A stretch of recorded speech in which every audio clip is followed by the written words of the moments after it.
ringing out there? Yeah. Yes, Okay. It wasn't ringing when I came in. Okay. See you, sir. What's going on, right? How you doing, man? What's going on? How you doing? Good to see you. All right. Good afternoon and welcome to the Spalding County Board of Commissioners March 16th workshop. I would ask that you please silence your cell phones and all other electronic devices. At this time, I'd ask the Vice Chairman, James Dutton from District 2 to deliver the invocation and Commissioner Reginald Watts from District 3 to lead us in the pledge to the flag. Join me in prayer this afternoon. Our most kind and gracious Heavenly Father, we're so grateful that we can live in this wonderful community, that we can come together as citizens and work together collaboratively to figure out the best solutions for balancing growth with keeping our small rural town feel. Father, please help us to go forward tonight with a spirit of humility, of unity, a spirit of togetherness in searching for the right response and the right path forward. Father, bless us with thy spirit, that it will guide us, that it will have us know what we can do to draw closer to thee, to be better servants here in this community and be better servants of thee ultimately. Father, please bless our families while we're away. Bless all of our first responders and all those that are in wars or in contentious areas around the world. Father, we pray these things humbly in the name of our Lord and Savior, Jesus Christ. Amen. Join me in the pledge to the flag. I pledge allegiance to the flag of the United States of America and to the republic for which it stands, one nation, under God, indivisible, with liberty and justice for all. Thank you, gentlemen. Item number 4, 1, election office renovation. I'd like to ask Brian Upson with LJA to share with us the request for renovation from Spalding County Election Office. You know, we used to see a lot more, Brian. We're not used to not seeing you this often. He's in the big money bracket now. I'm trying to slow down a little bit, but I'm not successful. Step into the election business. No, thank you. Good afternoon. Dr. Ledbetter has asked me for the last, I don't know, probably the last year and a half to work with Kim and try to look at renovating the elections office. We made one renovation plan, floor plan, and the county was able to do that in-house. So the second plan to renovate the big room and offices that are in both the existing area and then the old 4-H offices requires a lot more work. And I'm under the understanding that Lance's group is just too overwhelmed to do that. So Dr. Ledbetter asked me to look at finding a way to get that done.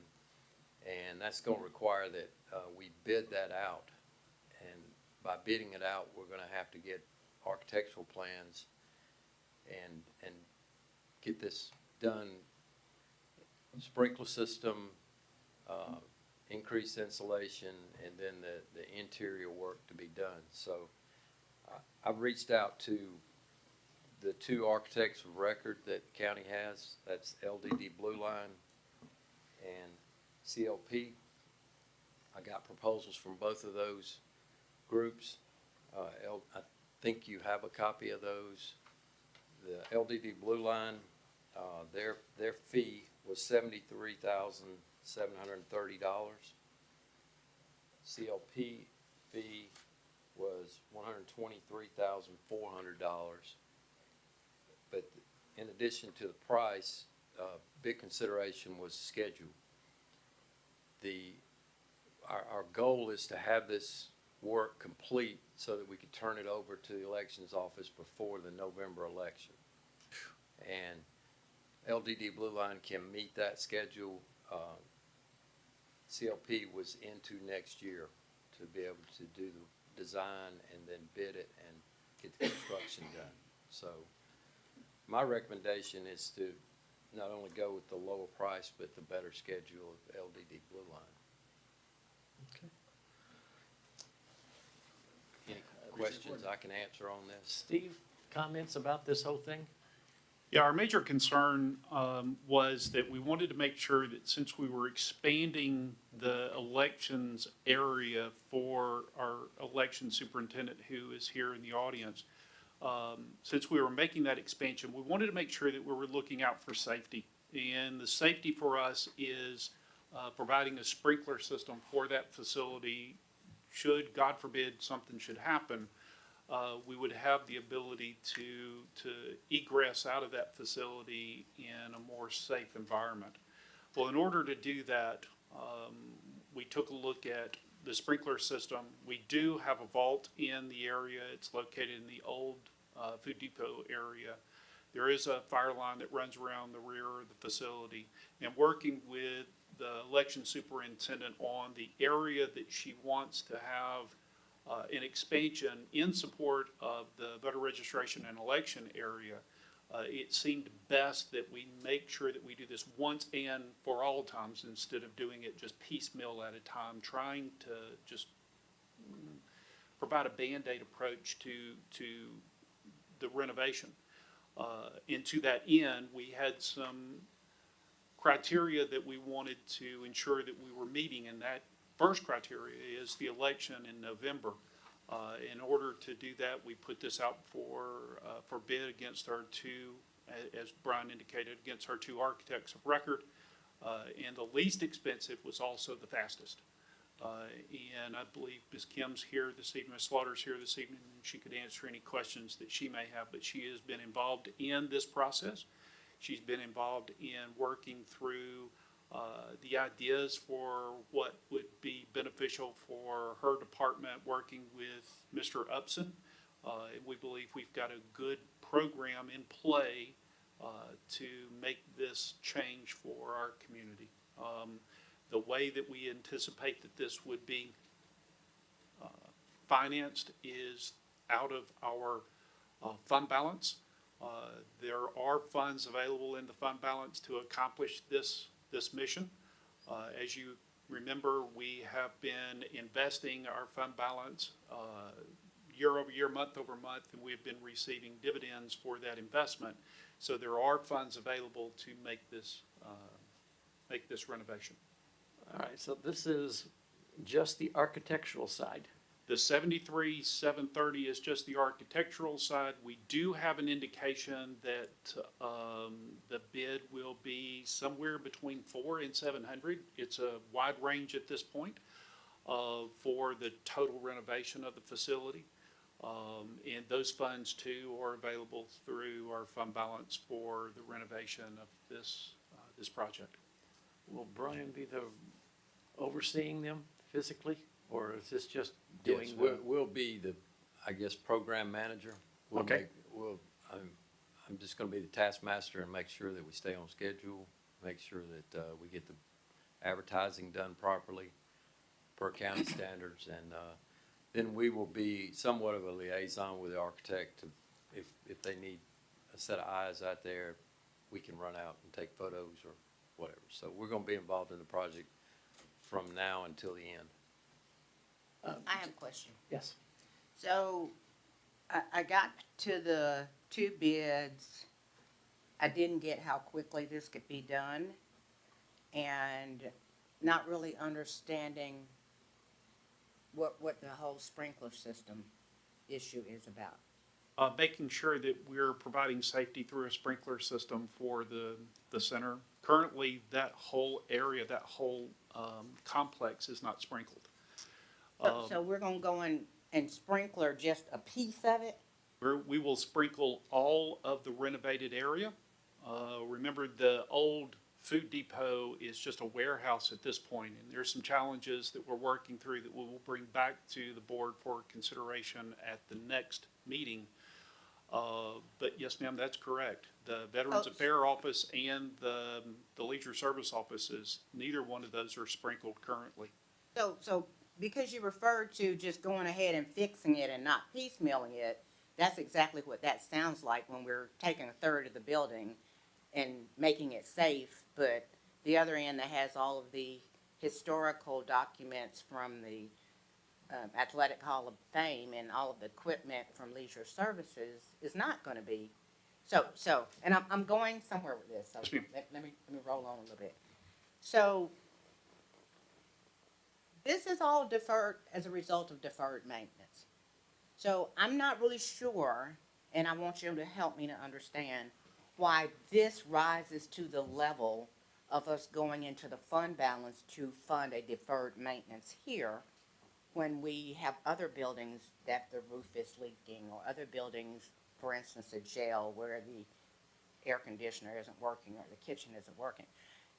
Do we have some established criteria that helps us determine when it's okay to go in to take money out of the fund balance for deferred maintenance? Because we had a $17 million or $14 million list of deferred maintenance. So I'm confused about that. I'm also not understanding, I think Brian said something about elections. Are we to understand that all of these, not only will the design phase be finished, but the renovations will be finished before November? Yes, ma'am. Okay, so this is just what it takes to get ready to bid this out. That is correct. The Yes, ma'am. bid process is 2 months, at least. And then we have a meeting, that's another month. So that puts us at May or June. And Yes, you're ma'am. saying that all of this stuff is gonna be done in July, August, September, because how are they gonna use the building? And in the meantime, what are we doing about the fact that water is running in the building as we speak? They don't need a sprinkler system. They got one. Because according to Kim, the whole building was wet, including the floor. So I'm just a little confused as to what we're doing. Just somebody help me out. I asked that same question with respect to the timing, and Brian and I talked about that, as well as the architect. And the architect is assuring us that they would only need 3.5 months of construction time to get the building renovated, because I had the same concerns. Let's see, just, Kim, step forward, please, if you don't mind. So everybody knows, this is a workshop. This is the opportunity for us to do talking back and forth with key people. This is not an opportunity for citizen comments and things like that. Kim, does the time work out? We've got a May election, and then we've got early voting before that, and then we've got early voting before the November election. Is there enough time in between? There is. I mean, I'm following the advice of what has been consulted, and if Mr. Upson believes that time frame can be met, then I trust that. I did want to point out to everyone, I think one concern of maybe the sprinkler system, Dr. Litterbetter, was that we moved 23,312 people through that area in the November election. So that was, I think, an important piece there. Remember, this is not a renovation of our whole entire facility. This is a renovation of what we took in, and then where our office is right now, our main office, we don't even have enough space for our staff. We're having to put our staff, when we're fully staffed, in some areas that we really shouldn't be putting our staff. So we need to acquire that space, be able to utilize that space we acquired to be able to handle all of our staff, and of course, bringing that area up to where it needs to be. But I wanted to point out about the 23,312 people that were moved through early voting, and I believe that was one of our concerns of safety and all. And the whole building didn't flood. Yes, I know you read I appreciate you reading the email too. But the whole building didn't flood. It was the back part of the building, a section of it across, that did flood. Or not flood, but that was all wet where water came in. So just wanted to be clear on that it was not our whole building. So my point is, first of all, the building is broken. But I want to understand when and how we decide when we start using the fund balance for deferred maintenance. Because part of the next discussion is about SPLOST, and we haven't talked about SPLOST. since the last time we talked about funding deferred maintenance. So if this were the case, it would be my expectation that we would fund this out of fund balance with the expectation that SPOS would reimburse that. Because it's not fair for us to pick and choose where we think the emergency is, when the emergency is everywhere that we don't have safety features for people in all of our facilities. What I understood Kim to just say is that the area that you have your offices in now will not have sprinklers. They will, yes, ma'am.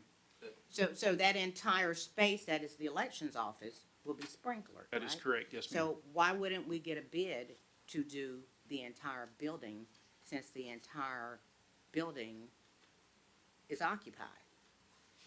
Be more than happy to do that, yes, ma'am. I'm just saying, that's part, I mean, if it's, we're worried about safety for the people in the elections office one day, 3 days a year, I don't know how many days a year we'll have election. You have people coming out of leisure services every single day. So it just does, to me, if you're doing deferred maintenance, you do deferred maintenance on the entirety of that building. So that we don't come back later and say, oh, we need to add this to this other little piece. I don't know how much that's gonna cost, but if we're talking about going and paying somebody another $70,000 or $80,000 to come back later and give us the assessment on the other part of the building, that just doesn't make sense to me. I'd be more than happy to extend the sprinkler system through the remainder of the building. Well, I mean, that is, if the rest of the board is there, but I'm just saying, if we're not piecemealing it, then we wouldn't come and put sprinklers over here and not put some in the front of the building where the rest of the office is sitting. Okay, so financially, let's make sure I understand. We're talking about $70,000 to do the architectural for just a portion. So we'll have to go back and redo We to get will bid the work out all the for, way around for the architectural portion. it's my understanding it would just be for the sprinkler system for the remainder of the building. So it would be a bid for the sprinkler system from where elections is all the way through the end of leisure services. Because right now, the building that was formerly the food depot is it's an open warehouse, and it's got some challenges with that roof. So we need to go back and really contemplate what we're gonna do with that facility. Now, don't we have athletic thing down there? Hall of Fame? We do, that's in between elections and leisure services. Yeah, that's right. And we've got the VA facility there as well. Okay, so our plan is to get a second bid or extend this bid to do the whole thing. Correct, And that's just for the water. correct. It's for the sprinkler. Correct. The $400,000 to $700,000 is for the walls and all that stuff inside of just the election center. That is correct. And we have the money for the $400,000 to $700,000. You programmed that somewhere. And we have the money for the $70,000. Now, we'll have to get more money for the additional portion. Correct. All right. We're One going, other thing, Steve. I'll get a price. Will this create a delay for the elections office is my next question. What I would, if it does, what I propose is we phase their construction so that they prioritize the election area and get that completed. And then if they have to continue working beyond the election, they could do it in the other offices. because we're gonna be doing 3 weeks or so in October, no, somewhere in there for Early voting. early voting. That's So they our- could be our doing goal other is to- portions and then, yes, Our okay, goal is to hand this over prior to early voting. That is Okay. correct. Okay, okay. one more question. What are we gonna do about the roof or I'm assuming it was a roof that leaked into the back of the building? Actually, it does not seem to be the roof. It was more along the lines of the door and right below the parapet wall. That's my understanding of where the water was intruding. Is that correct? They came back out today or were out today really deeply examining, and they did find one spot on the roof that they know what they need to do, but you know, as with roof repairs, you can't begin that till it stops raining.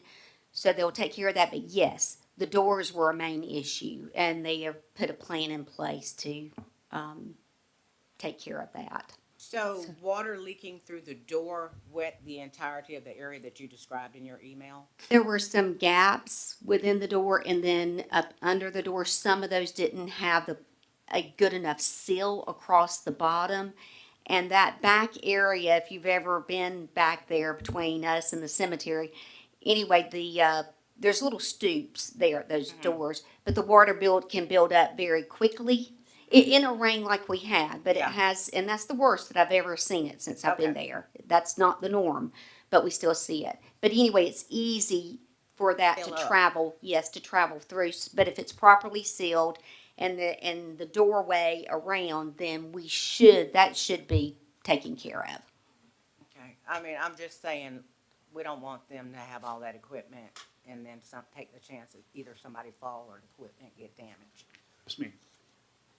Okay, so no action gonna be this afternoon, at the 6 o'clock meeting on this at all? No, there is action on approving the contract that you see before you with LJA and Brian Upson to move forward with the work for the architect to get us ready to bid the work out. Okay. Does everybody understand that? Okay, any other questions for Brian or Kim? Yes, sir. Okay, thank you. Item number 2, Board of Discussion regarding the 2026 SPLOST. I'd like for us to take, the board to discuss a proposed special purpose local option sales tax SPLOST referendum in November of this year, when we would dedicate revenues for two primary priorities: funding essential transportation improvements across Spalding County and providing property tax reduction for residents. SPLOST proceeds would support critical infrastructure projects, a continuation of our T-SPLOST, including road resurfacing, sidewalk constructions, and related transportation enhancements that improve safety, mobility, and connectivity. At the same time, the use of voter-approved sales tax would be intended to reduce reliance on property taxes, thereby helping to stabilize county finances while distributing costs more broadly. Steve, can you talk a little bit to begin with on what this is, and then we'll get into the decision on what to do?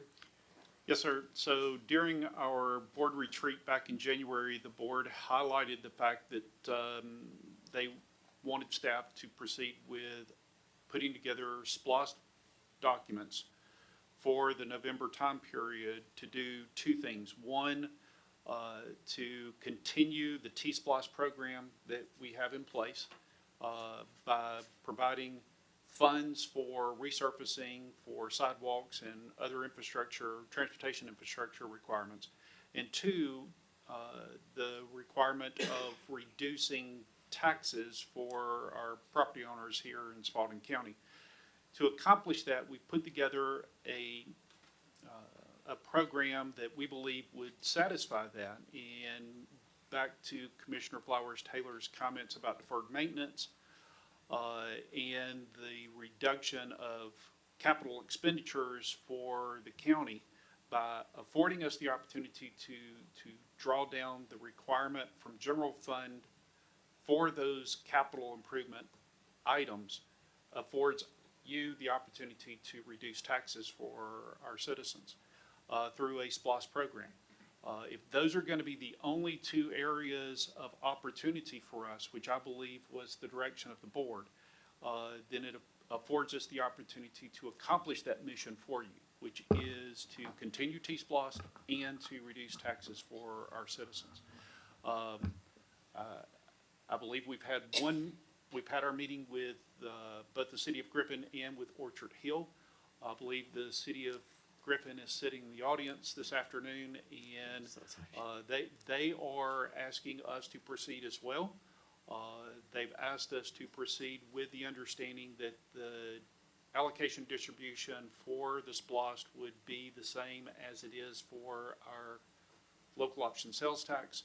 But from staff's position, we would like to hear your direction on how you would like us to proceed toward offering the SPLOST through referendum in November for these two primary purposes, or others as you deem appropriate. Sorry, Orchard Hill is here as well. Yes, she is too. Oh, there she is. Yes. Sorry, please forgive me. Okay. I think our board is all moving towards trying to reduce taxes for our citizens.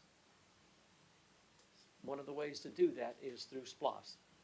We can take the money, get the penny, and be able to reduce the taxes down on people to be able to do that. Does it work out exactly right? It's a consumption tax versus property tax, for want of a better way of talking about it. The best we've done so far as I'm concerned, over the last few years, is T-SPLOST. That went pretty well.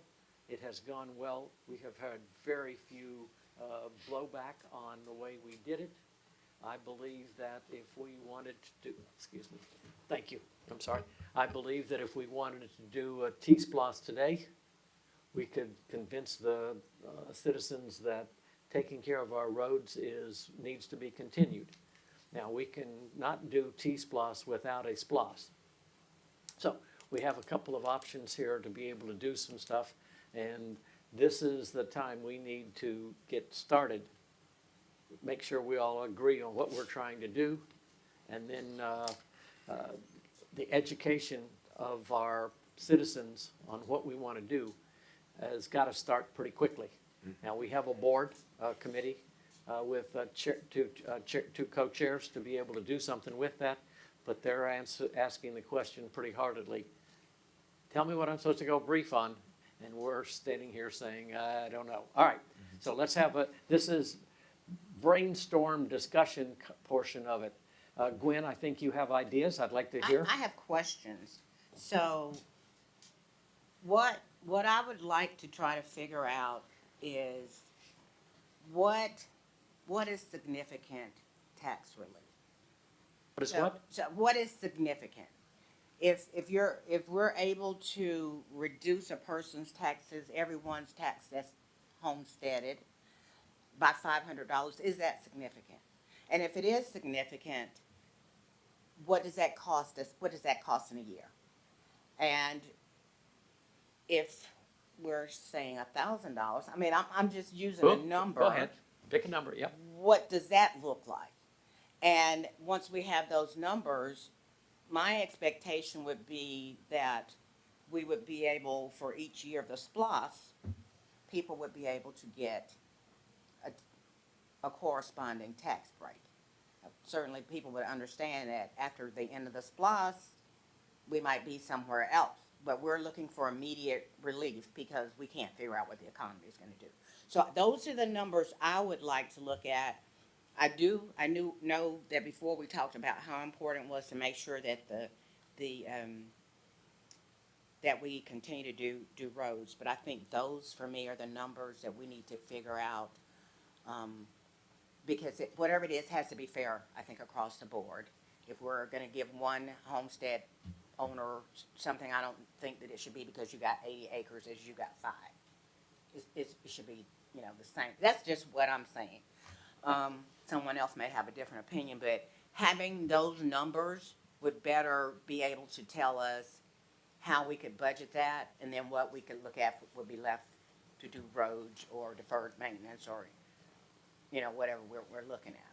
All right, so the governor did something like this a couple of years ago, and everybody got $500 off of however it was to be able to do this, RGTA or something like that, to be able to do it. Today, during our policy meeting at ACCG, we talked about the $500 for a $200,000 house versus $500 for a $2 million house. There's no corresponding to be able to do it.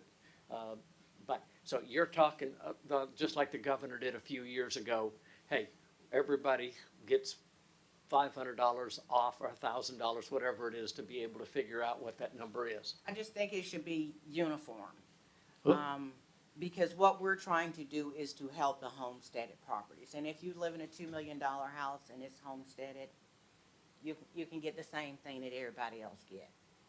Look, You might even be able to pay your taxes more, but you still should be able to get it if everybody else get it. it So could- that's kind of what I was thinking It about. could be a percentage. That's what the issue we talked about today, but it's a different way of looking at it. All right. Do we currently have the ability to set one of those? I'm not too sure legally we have the ability to do that. All right, if we don't have the ability to do it, there's no reason for us to look into it. Yeah. I believe that we would have had to I ask the didn't see state anything in the to. legislation that was passed. It talked about moving the host to L-host, and it talked about, removing the floss from 581, because everybody could do a floss. But there was nothing about T-splosh or splosh. So unless somebody saw something that I didn't see, I did not see that in the I don't think, legislation. I don't believe we can do what we're talking about. I believe No. that it's a constitutional issue for us, that we can't just reach in there and do stuff with taxes like that. No, we're not. This is local, this is sales tax. What has happened in the past of what we've done is that we have taken funds from the SPLOST and we reduced the county's overall debt by however many mills. And then once that debt is released, you can get money out of the general fund. We've done that. We've also used funds from projects that were deemed infeasible, that we've been able to go back and reallocate because there were projects on the list that could not be That didn't done get anymore. All Done. right, so the SPLOS itself would look like debt reduction, and then the money that, The debt reduction money. crudely said, wash the money, debt reduction sets Let's off. not say it that crudely. Yeah, excuse me. sir. Debt reduction, the money that we save off of debt reduction In the general in the fund. general fund, we use Tax to relief. send out checks to, now Or we're talking, credits. we're talking about checks to people. I don't think we have the authority to do that. No, No. we've not done that. No. We don't currently have the ability to create our own homestead exemptions. Okay, We can only adjust the millage rate. That's all we can do. okay. And, I mean, and that we do through the general fund. That is correct, yes, ma'am. Okay, so So we, again, right now, we only have the ability to adjust the millage rate. We can't create a homestead exemption.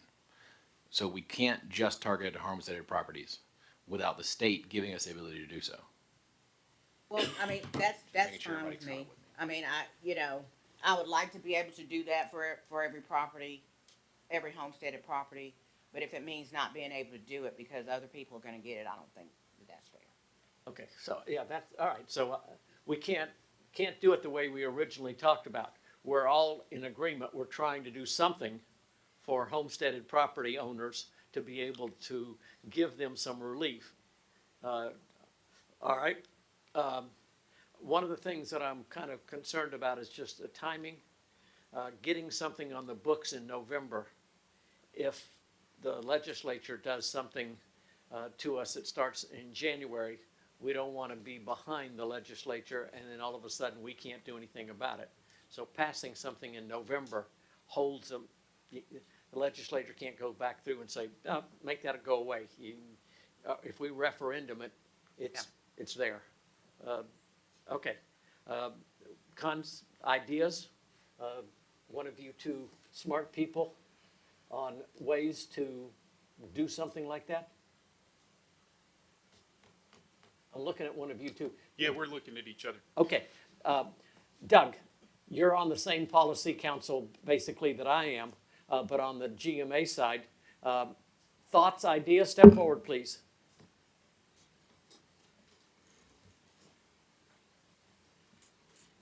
The question really is, do you know how to I'm do? definitely not one of the smart ones like these over here, but today we had our legislative policy committee with GMA, and again, like you, I want to figure out how we can reduce overall property tax. Senate Bill 362 would force us all to opt into House Bill 581, which then would enable us to potentially do an FLOST, which would definitely reduce everyone's property tax. But in regards to House Bill 1116, where Commissioner Taylor mentioned about the lost and L-host, they have figured out that it's unconstitutional, and that's probably not going to happen. Lost was constitutionally, I think, in the early 80s when that was put in place, and they can't come and undo that. So, you know, Doug, is it your understanding that that's because it requires a constitutional amendment and they did not, they were Right. not able to get the required Correct. majority to yeah, pass that? so it failed the 2/3 vote, so that's not going to happen. So House Resolution 1114 failed last week, so that's not going to happen.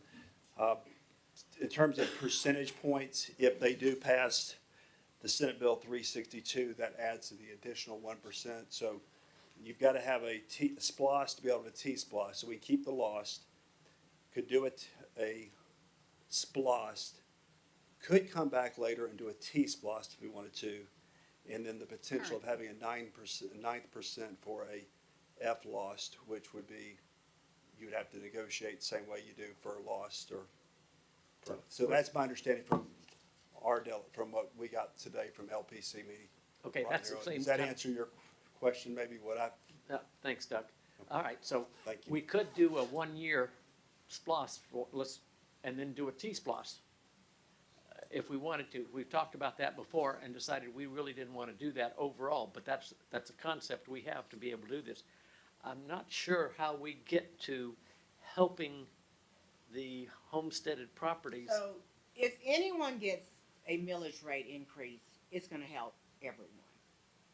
So, I mean, if you can't do a special reduction for homesteaded property, that's the only thing you can do is reduce the millage rate. But it will be an artificial reduction, and people need to understand that as long as the money is there in the collections, if it's 4 years, 5 years, whatever it is, that is some relief they can be guaranteed to have for the next 3 years or the next 5 years.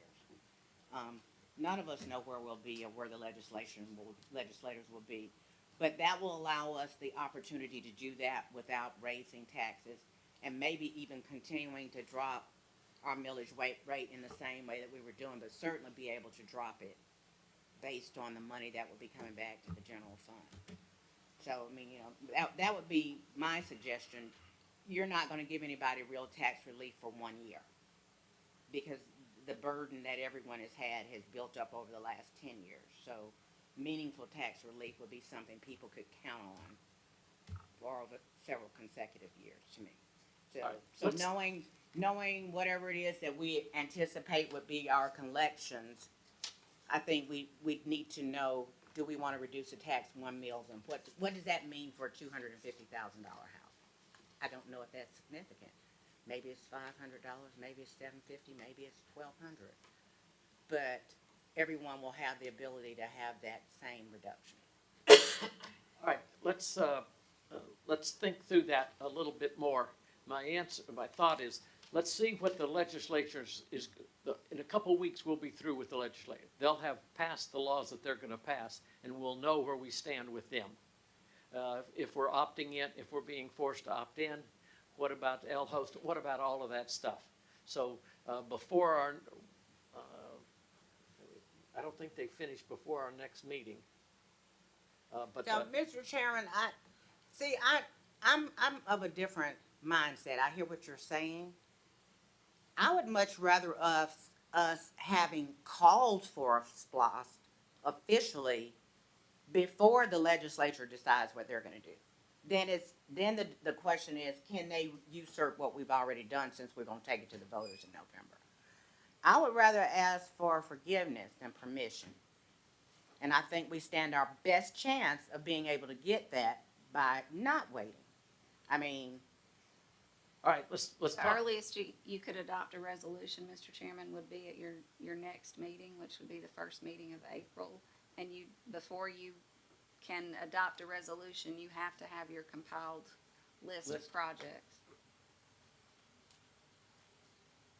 I don't know how to put that second part in there. I know the T-Splosh portion, the 40-year issue, whatever we're doing for transportation, I know what that looks like. We can have that easily.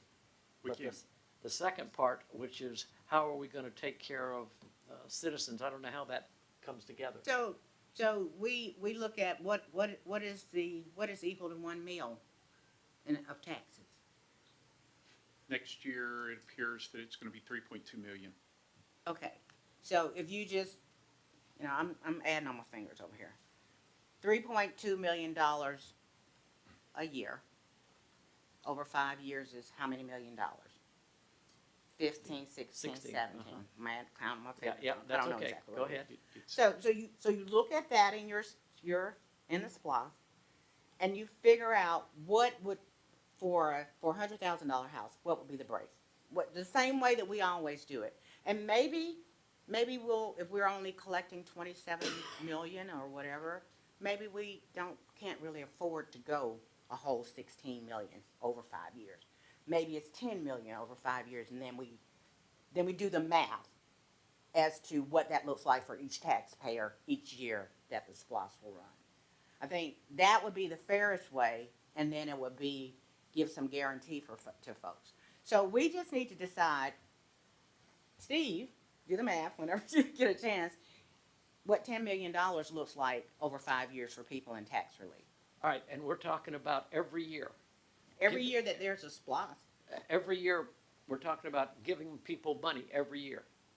the ability for their millage rate to go down. Yes, but I mean, that's what we're talking about. Every year the Not, SPLOST. not 3 years later, we give them all. No. Because we start collecting, if we pass the SPLOST in November, we can start collecting in February. I think it's 90 days after, Stephanie? 90 days? So we have the ability to have funds on hand. We have our general fund money, but we will begin collecting SPLOST money immediately. Am I correct, Steve?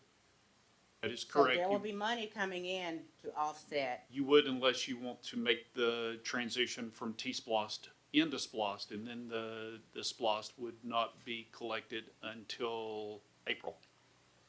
And if I'm remembering correctly, you were not intending to bond anything. That is correct. No, I'm not for bonding. Mm-mm. No. No, I Bonding mean, but just- is there, so that means that we would have an extra penny for 4 months We would if you chose to to, wait until April. if you waited until April, there would not be an additional penny. If you chose to go in February, there would be an extra penny for 3 months. So yeah. All right, you gotta, between now and the next opportunity for us to do a resolution, I give mean, us give us the numbers. We can do those just by you working them, and then at the next meeting, we'll talk about doing SPLOST. so we've talked about, we will talk about the road piece of that, the transportation piece of that. But also I wanna make sure that I add in that, whatever the funding is that we do to complete the renovations at the elections office comes out of a deferred, maintenance fund. That could be paid for that too, with debt reduction. Yes, ma'am. We will bring back some suggestions from staff for what the resolution should look like, and present that back to the board. Okay, so that there's no misunderstanding, I want to hear what y'all say. This is me talking off the top of my head. What are y'all thinking? I agree with you. I wanna see the breakdown of it. I wanna see the percentages. If it's $30 off my reduction, it ain't worth it to me to go Yeah. with the tax relief, or debt relief. So it would have to be a significant number. And that's what we gotta see. You gotta break it down for me. All right, let's talk about what that significant $500. To me, $500 is significant. Okay. I mean, it may not be to you, but it's $500 to be for me. So- If you got a tax bill, you got some people out here, especially on my side over there, you know, you got $1.5 million, you got $1 million or more house. I mean, they're paying $12,000 to $14,000 in taxes.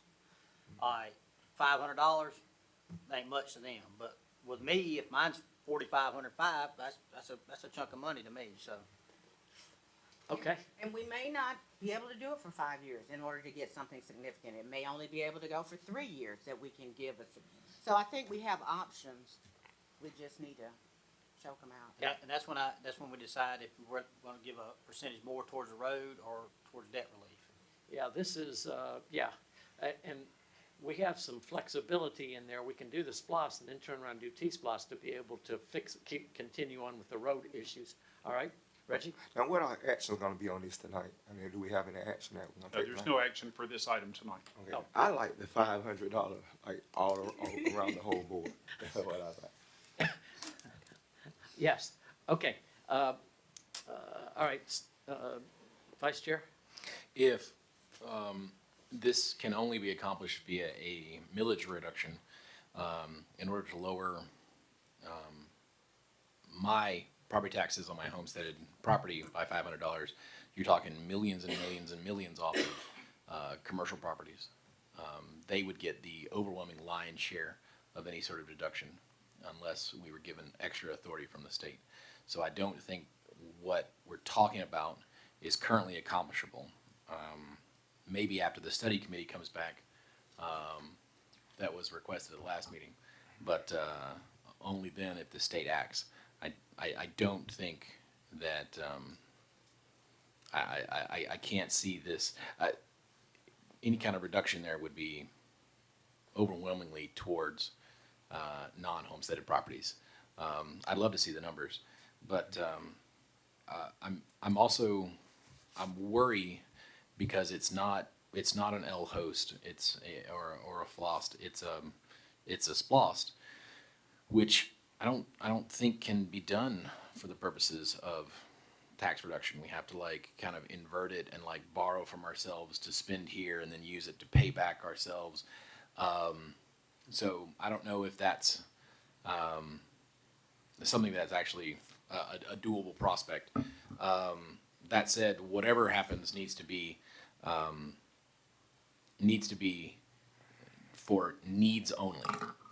The 2016 SPLOST, some of the things were wants, some of the things were needs, but the overwhelming majority there were wants.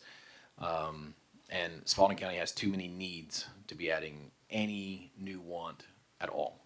Our roads are need. Our jail is a need. A new courthouse is a need. And yet, here we are talking about who knows what. So, again, until we see those lists and what the actual resolution is, I don't know if, I certainly won't support it if there's wants on it. It's gotta be needs only.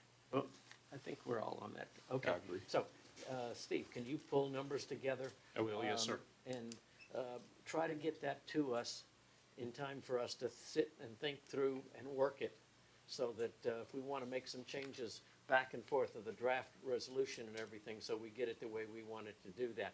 We'll have to share it with the two cities also, so that they understand and have an opportunity to voice their opinion.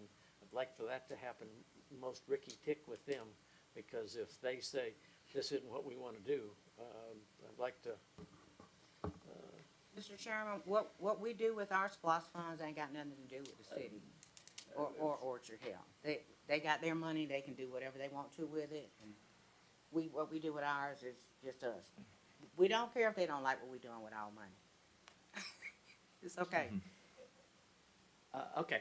Mr. Chairman, I know there's been some discussion about having a meeting on, the last Monday of the month. I'm not sure if you intend to do that, but it would be a P and Z meeting, but you could put, Yeah, the last Monday of March, there is a meeting. It's for our budget. In fact, it is an all-day meeting for that entire week. Yes.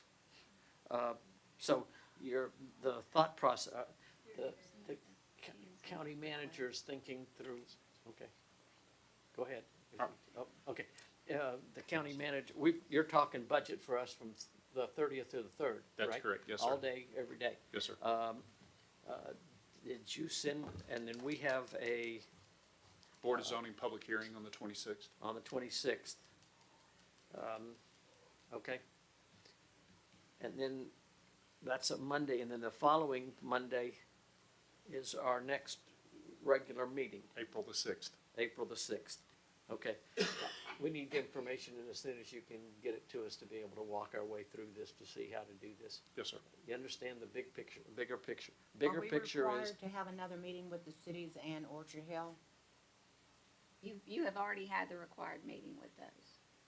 All right. we may have another one just simply to make sure we're all square on what we're doing, once we know what our resolution looks like, and they can talk to us about what they're doing, simply as an opportunity, because we've also got to make sure that Rita and Peter know what the heck they're going out to say, and start putting meetings scheduled together. And if there's a need to negotiate an intergovernmental agreement, we do have to do that in all of this same time frame as well. Correct. Oh, great. And it is, just since we have both cities represented, it is the board's intent to move forward with the SPLOST. In November, Because in November, because they are going to be working on putting together their projects for their side We're not of doing the tier one. referendum. That's correct. It is not. Make sure, this is not a tier one thing. This is all of us doing our own thing, like Commissioner Flowers Taylor said. This would be a 6-year SPLOST project. All right. I'm looking for some head nodding from Orchard Hill. You understand? You square? All right, City of Griffin? Okay. All right. Anything else on this? All right. Item number 5, executive session. Under the Georgia Open Meetings Act, OCGA 5014-3, authorized by OCGA 5014-3B1A, for the purpose of discussing pending or potential litigation with legal counsel.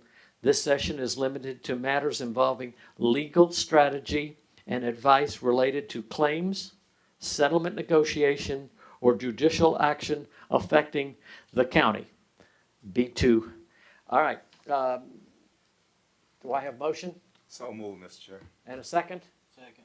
I have a motion and a second. Any discussion? All those in favor, please signify by raising your hand. All right.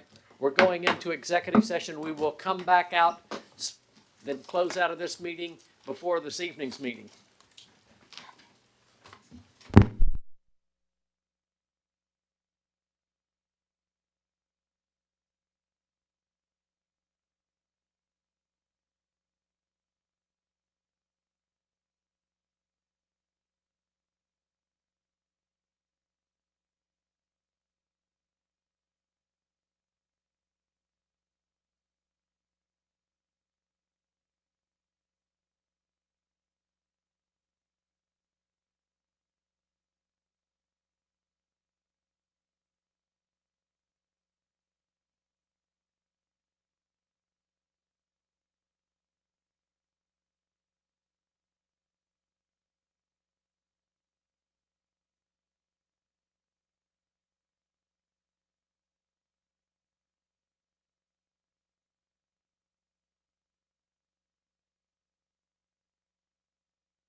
Raise your hand.